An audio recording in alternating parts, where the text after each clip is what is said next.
but it's grown to reaching out to properties. If you see vacancies in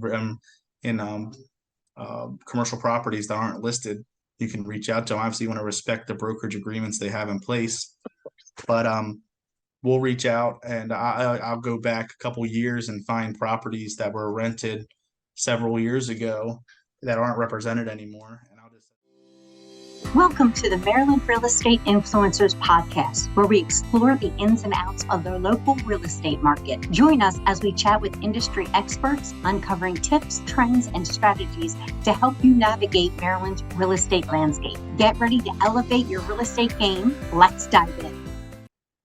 Good afternoon, everyone. Thank you so much for tuning in to another episode of Maryland Real Estate Influencers Podcast with me, Jennifer Healy. Today, I'm super excited to have a very special guest, and you know you're at the right spot if you're interested in finding out how a real estate agent and his team went in 2022 from 87 units at $32 million. And even having phenomenal success in 2023 of 45 units thus far, and we're recording at the end of August 2023 at 18 and almost $500,000. So we have quite amount of production. So Andy, thank you so very much for taking the time and allowing us to interview you today. Thank you for having me. Absolutely. So could you tell us, the listening audience, a little bit about you and where you work and what got you into the business? My office is located in Anne Arundel County. I'm licensed in PA, Maryland, and Virginia. So I service Southern PA, York and Adams counties, all of Maryland will go anywhere, and Northern Virginia. Certainly always looking at expansion.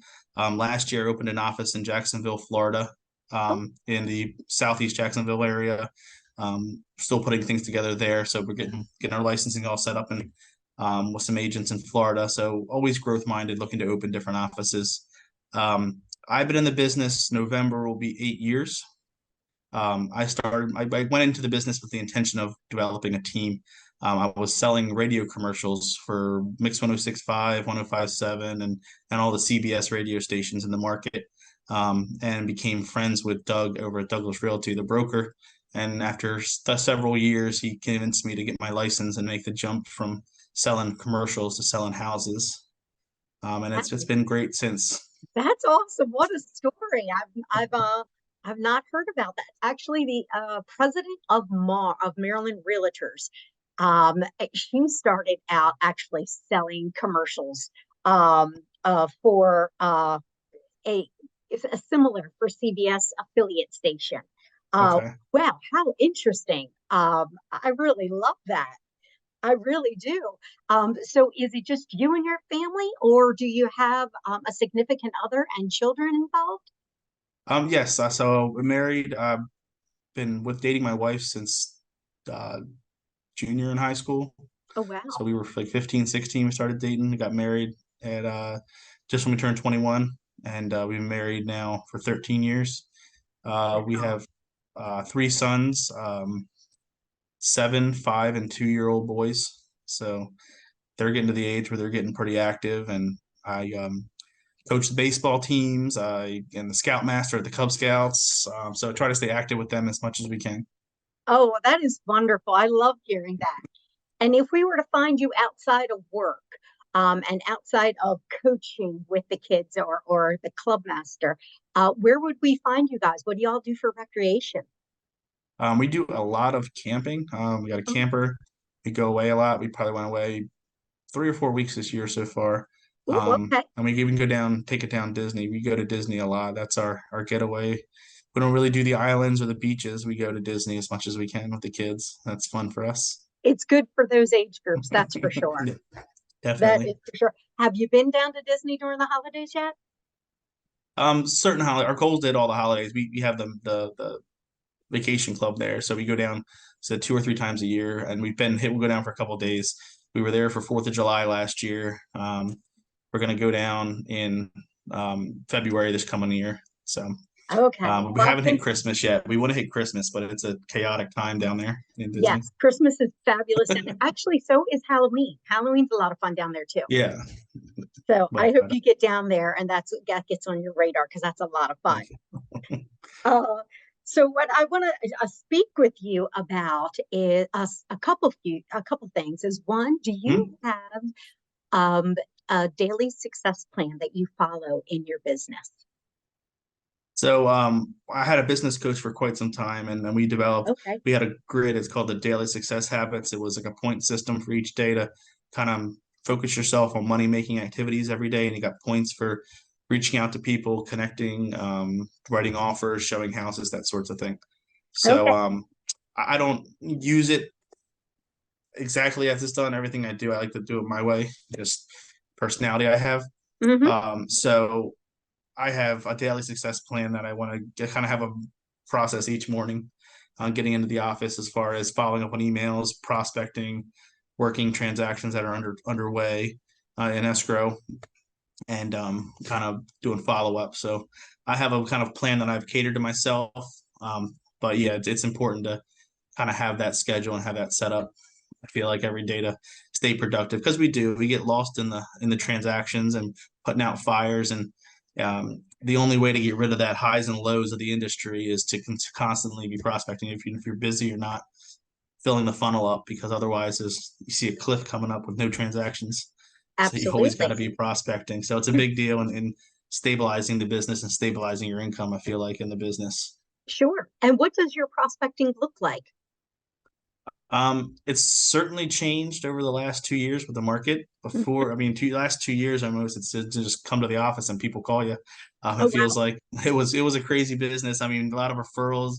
Um, this year, we are really focused on networking and grassroots events. For us, I feel like that's going to be where you're going to get a lot of your business from, word of mouth, people knowing and trusting you more so than buying the leads. So we used to buy leads in the beginning quite a bit. We spent a lot of money, um, but you're kind of just one of many in those realms, especially with these lead providers selling them to multiple agents at the same time.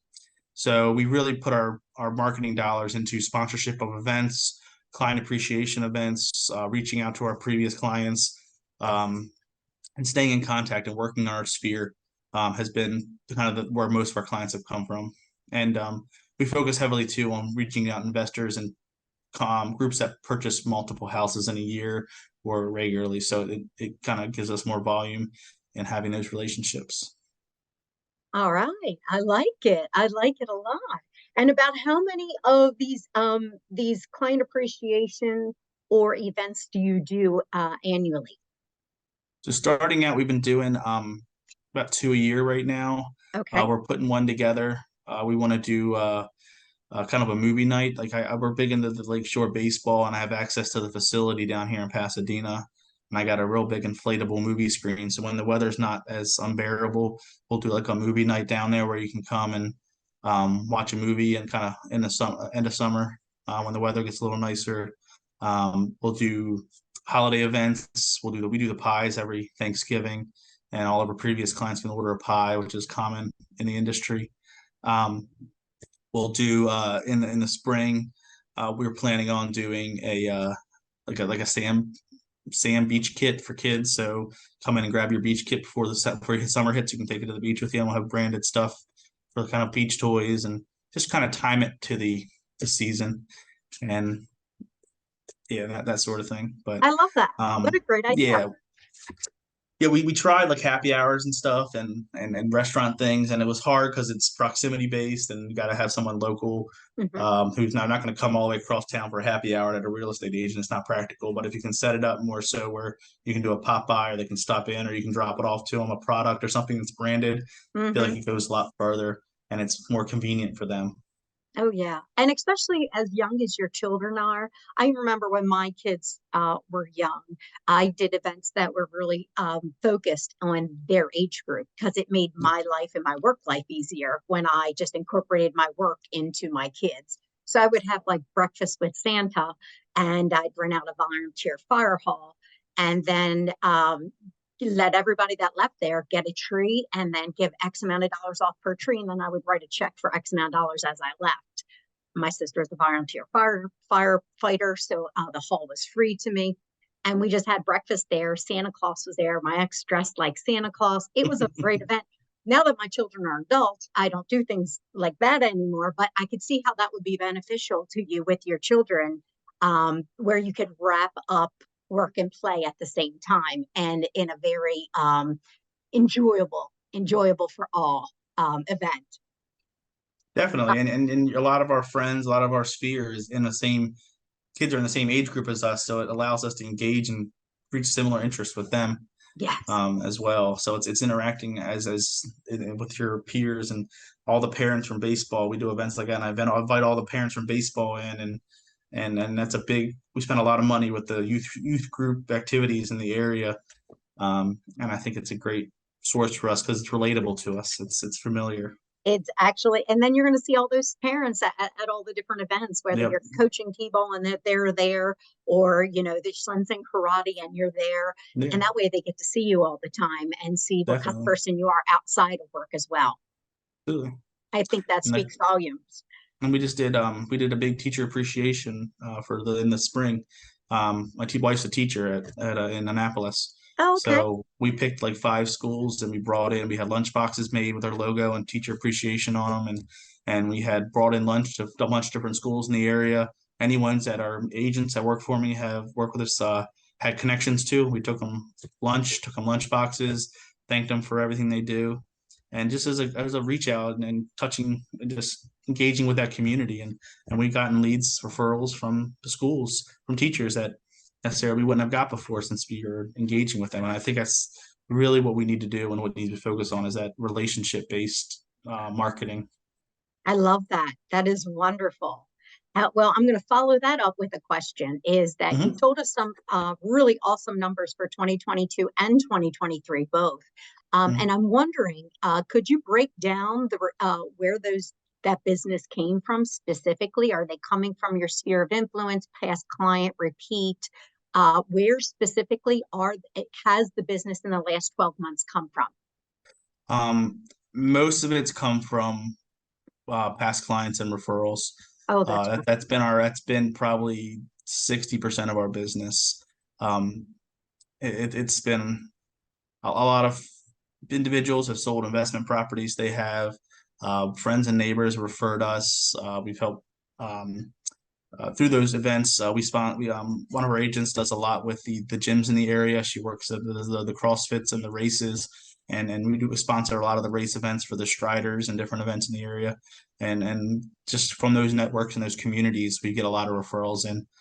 So that's a big part of our business right now. And when we spend a little bit on leads, but the leads are much colder. So probably only about 10 or 15% of our business is from leads. But we do the farming, so we get a percentage from the farming.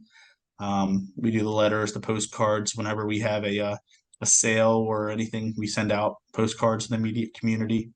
Open houses. We've been back in the open house game here for a couple months, and we get a lot of unrepresented buyers from open houses still. I mean, we try to that rule I always have, or I've learned, is generating 2.5 or 3 transactions off every listing. So you should be having those open houses, bringing those leads in and generating more business from them. Absolutely. I have a renovator I work with. We do a lot of renovation and flips. And whenever you have a renovation project in a community, there's always that intrigue from the community. What's going on? What's happening? So we started doing community open houses before it listed. So we would just invite the entire community over once it's done. And we buy a grill, have a tent set up, we barbecue, have food, drinks. And we just invite the whole community, private event for the community to come see what we did and see how the house is. And where we get 50, 60 people from the community coming over, and it's twofold. It's them introducing us to them because they're different communities all the time. And it gives us opportunity to find more properties that are distressed in the area that someone may want to sell. Maybe a community member has a friend or relative that wants to come in and buy it before it hits the market and just kind of grab it up. Or maybe someone in the community likes what they do and I introduce them to me as not just a renovation agent, but I work as a general real estate agent, and I can help them with finding a new home. I Um, like that. That is so wonderful. just like little block parties, and we just have drinks, hot dogs, burgers, and snacks, and people come and hang out for a couple hours. It's nice. That's awesome. That is awesome. It's like you're taking Mike Ferry's mega open house to a different level by inviting the entire community and making it into a cookout um, event Yeah, where you get an opportunity to meet them. So that is very unique. yeah, Thank you for sharing that. yeah. And then another segment we've really added on in the last 12 months is we focus a lot on commercial as well. So we've reached out to commercial real estate, and we've probably done about 10 transactions in the last 12 months of commercial of different sizes, leases, listings, and buyers. So that's And another segment. yeah, and what are you doing? How did you make that transition? And not specific transition, not like you're not doing residential anymore, but how did Mhm. you pivot, if you will, to into commercial? It started out having couple of regular clients that had businesses that wanted to look for space for their Okay. business, but it's grown to reaching out to properties. If you see vacancies in commercial properties that aren't listed, you can reach out to them. Obviously, you want to respect the brokerage agreements they have in place, but we'll reach out, and I'll go back a couple years and find properties that were rented several years ago that aren't represented anymore, and I'll just send a letter to them, said, hey, see, you own this commercial property. Would you be interested in acquiring any more commercial properties, or do you have any vacancies in any properties you need help filling? We can certainly help. And just reaching out to previous, because most commercial investors either have multiple properties or want more multiple properties, in that sense. And then just going to networking events. I was just at one recently and met a gentleman who's looking for a laundromat. He's like, I really want to buy a laundromat. So I've just been looking for laundromats and sending them stuff as it comes. So just talking to people and developing relationships is where it's gonna come from. I love that. I love that. Just grassroots is what I'm Yeah, hearing you that's what say it is. over and over again. I love that. It's important. Now we know that, Maryland Realtors has told us that year over year, the state of Maryland is down about 22%. Mhm. And that has made a lot of people unhappy. And you're still having a phenomenal year, even with the Maryland Realtors statistics that we hear. What are you doing to get into that mindset every day and to stay as positive as you have been in order to capture this and do this much production? Um, it really focuses on just knowing that we are confident in the confidence in yourself in the market. I mean, we're in a very transient market. We're very fortunate where we are with the federal government, the military, um, and all the uh, different businesses that are based around here. So we are very transient. So people are always going to buy and sell real estate in our area. Um, and a lot of agents here, the market's going down, so they stop doing these events, they stop marketing, they stop putting themselves out there because they feel like the market's shrinking. They don't want to give up the money that they have, and it's kind of the time to double down and to really put yourself out there. When I was in advertising sales, you always get that 8 companies that stop advertising around November, and they don't advertise through the holidays because the business is coming regardless. They're retail, they're going to come by here anyway. But I mean, and rates drop in that time because people are pulling out of the market. So I did it when I was an agent. I advertised on the radio because I knew rates were going down that end of that year, and a lot of agents are checking out. It's the holidays. I'm not gonna buy leads. I'm not gonna put myself out there. But that's when you really do, because it's cheaper to put yourself out there, and Yeah, there's less transactions sometime. But the goal is to just get a bigger piece of the pie. I So love that. kind of do the opposite of what everyone else is doing, and Very you'll do unique well. perspective. I love hearing that. I love hearing that. What are the trends that you're seeing in the market right now? We are seeing on the right properties, we're still seeing crazy offers, like escalating and waiving everything and guaranteeing gaps. But we are seeing on properties, the general properties, that aren't one-offs or waterfronts or beautiful or special homes. We're seeing days on market a little bit longer. We're seeing some seller help coming back to a point. We are seeing negotiating the price down, and price drops are coming more and more frequent. Before, last 2 years, it was just stick it on the market and it'll sell. Now you got to be more strategic. It's back to basics. I mean, there's nothing revolutionary in real estate. There's nothing that's going to completely be the golden or silver bullet that's going to change how we do real estate. It's just back to basics. People got spoiled the last couple of years with the volume of transactions and forgot you have to cold call. You have to reach out to people. You got to talk. I mean, I don't walk into a room where people don't know I'm a real estate agent. Half of my wardrobe is all logoed for my team. I mean, it's just, I wear it wherever I go because it's a conversation, especially with how crazy the market's been. People want to talk about real estate. They want to ask questions. How's the market? Is it still crazy? So it's a great opportunity having that branding on yourself and letting people know what you do to start those conversations. And we've been with the rates going up and wherever the market is right now, we've obviously the message has to change all the time, but it's the marry the house, date the rate kind of philosophy we've been toting everybody. Just find the right house. It's always a good time to buy a house. It's never a bad time.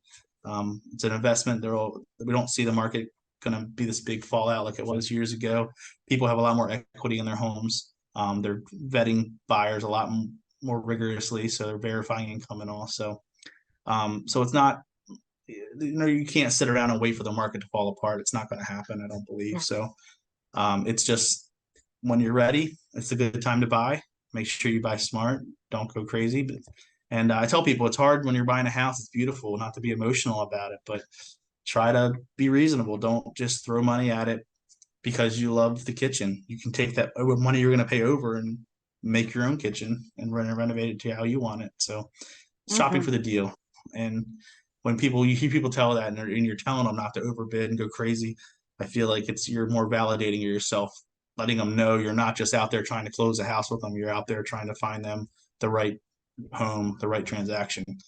That's what's one of our selling things is I don't care what house you buy as long as you buy a house. We don't want you to buy the first house you see that may be the perfect house, but we want you to find the right house because you're much more likely to refer us, to talk to your friends about us if you buy a house you love versus a house that you just settled for.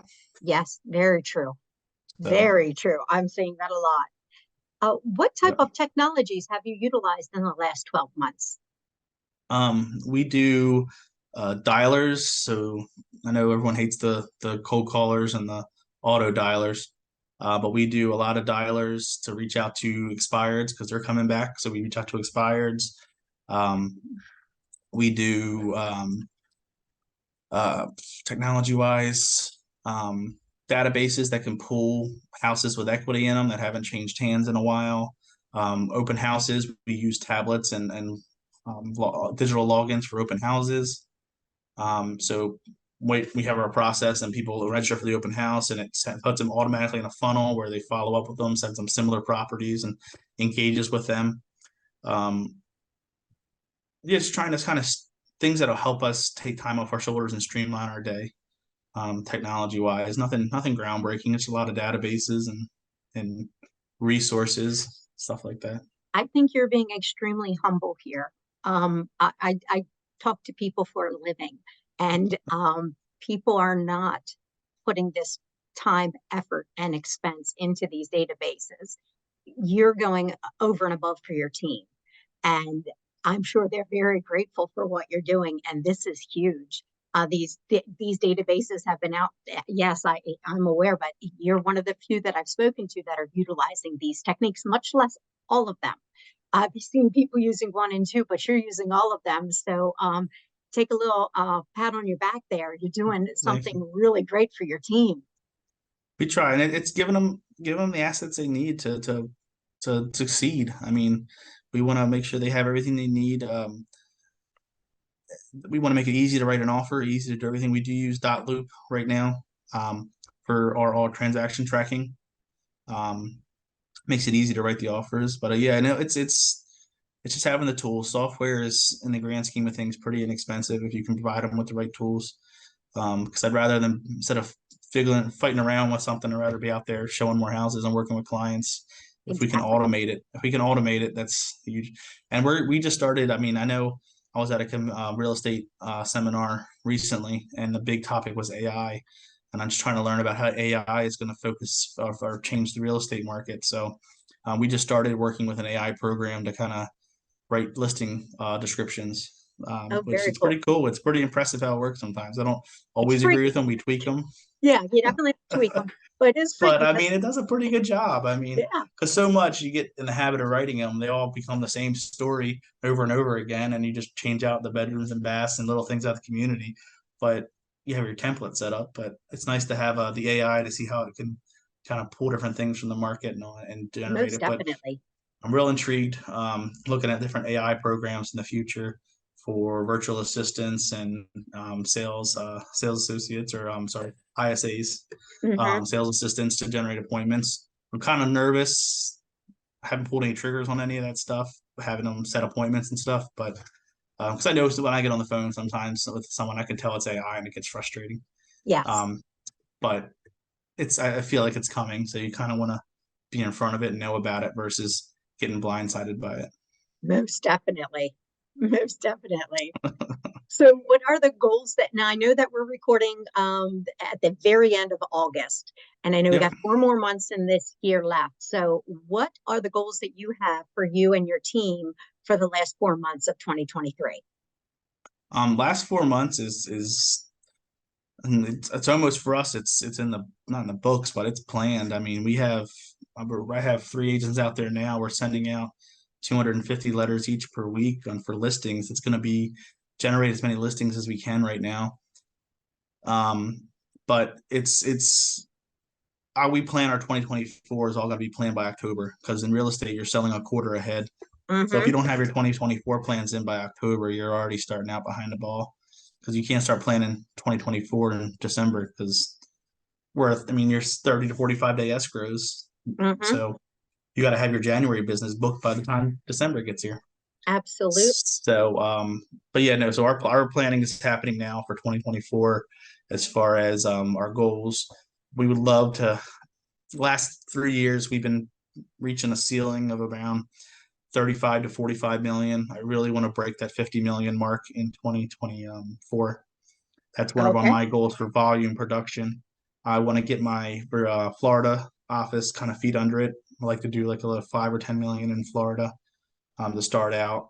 And we're also looking as Douglas Realty grows, we're growing with them. So they're opening in different areas, looking at expanding in Virginia a little more. So going south in Virginia, and we travel a lot. Like I said, we go to camping and all. We go to Virginia Beach in Florida, so it's nice to have offices where you like to go. You don't want to. If I can take a vacation and work while I'm there, it's a great write off. Yeah, that's it. That's very good.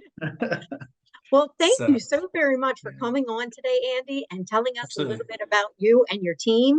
And if people are listening to this and agents are listening to this and they're like, this guy, this team leader has it got going on. He's got a lot of systems down, and I want to talk to him about being on his team. I want to talk to him about Douglas Realty. How can they get a hold of you? I mean, give me a call. I mean, my cell phone number is out there. I mean, you can put it on here. I don't know Go ahead. would say it, but 443-791-6995. It's my direct cell. We are definitely looking for agents. We want to grow the team.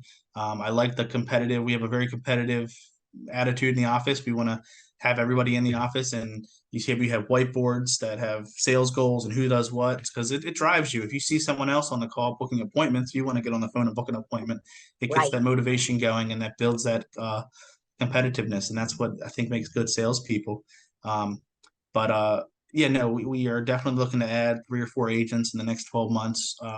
We want to add agents in different markets. So people who service the Hartford County, we service all of Maryland, but maybe in Hartford County, someone can take on that market, or York and Adams County, PA, Virginia. We're always looking to add agents. And here in Pasadena, we have plenty of room. We have a beautiful 3,500 square foot office I lease that all my agents can utilize. We have free Wi-Fi, free printing for my agents. We have open house kits. We have everything they need to succeed: signage, lock boxes, laminating machines. everything that we can provide to help them succeed, we'll provide to help them reach new people and branded items, tchotchkes, all that kind of stuff. We provide all that to them, but definitely looking to grow. It's important. We know the support's important. They know my phone number. My agents know I'm 24/7. If I'm awake, I'll answer my phone. If you need help, if you need me to step in and call an agent, call a broker, we'll get it done. So whatever I have to do to save the deal, that's our biggest thing. Is our percentage to close is very high. So we want to make sure we close every deal that we can, and we'll do what we need to save the deal. I love that. Thank you. Thank you so very much for taking the time to be on the podcast today and to sharing with these agents about your team, about what you do and how different you and your business model looks. And agents, as you're listening here, if you'd like to reach out and speak with Andy, please call him direct. If you're interested about Douglas Realty and finding out more about Douglas Realty, if you're finding out more about being on his team and all the different services that he offers. And of course, I'm going to ask you 2 favors. One is to please share this podcast with 2 of your colleagues that you like a lot. And I promise that they will appreciate the time that you send to them and them listening. And number 2, whichever platform you're listening to this podcast on, take a moment, leave us a review, an honest review about my conversation with Andy today, or about the conversation you would like me to have with someone new. So please take a minute and provide us with that review. I sincerely appreciate it. And until next time, we'll see you all later on. Have a great day. Take care. Thank you for joining the Maryland Real Estate Influencers podcast. We'd like to ask you 2 favors. Number 1, forward this podcast to 3 of your favorite realtor friends. They'll thank you for it, and I'll thank you for it too. Number 2, we'd love reviews. It helps get the word out.